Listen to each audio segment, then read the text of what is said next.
सितंबर 2। हमारे प्रतिदिन की रोटी मिनिस्ट्रीज की ओर से आप सभी को नमस्कार।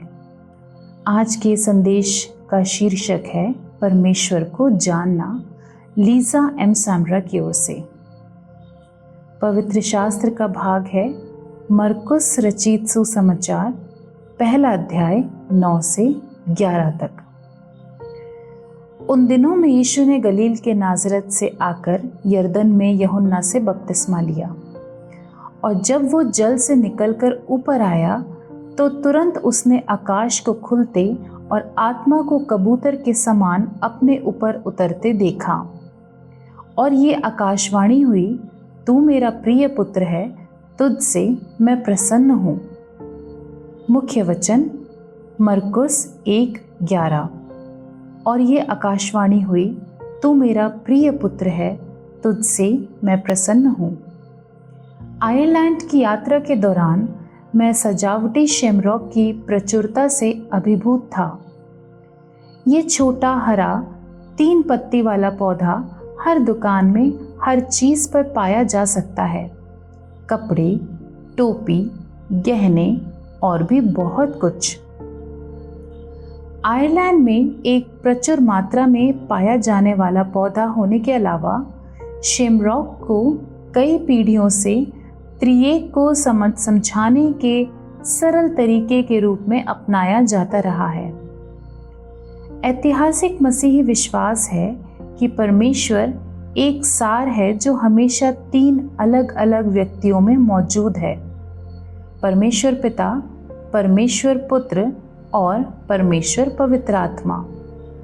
जबकि ट्रिनिटी के सभी मानवीय व्याख्याएं अपर्याप्त हैं, शेमरॉक एक सहायक प्रतीक है, क्योंकि ये एक ही पदार्थ से बना एक पौधा है जिसमें 3 अलग अलग पत्तियां हैं।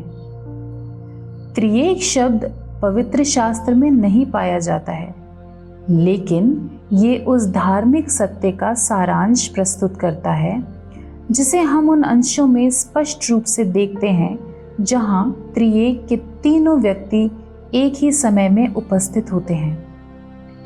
जब यीशु परमेश्वर पुत्र का बपतिस्मा होता है तो परमेश्वर आत्मा को स्वर्ग से कबूतर की तरह उतरते हुए देखा जाता है, और परमेश्वर पिता की आवाज भी सुनाई देती है कि तुम मेरा पुत्र है, तुम मेरे पुत्र हो। यीशु में विश्वास करने वाले आयरिश लोगों ने शेमरॉक का उपयोग किया क्योंकि वे लोगों को परमेश्वर को जानने में मदद करना चाहते थे। जैसे जैसे हम त्रिएक की सुंदरता को पूरी तरह से समझते हैं, ये हमें परमेश्वर को जानने में और भी अधिक मदद करता है और आत्मा और सच्चाई से उसकी आराधना करने की हमारी क्षमता को और भी अधिक गहरा करता है। त्रिएक को समझने में कौन से प्रतीक आपकी सहायता करते हैं? परमेश्वर एक ही है, इस बात को मानना क्यों आवश्यक है?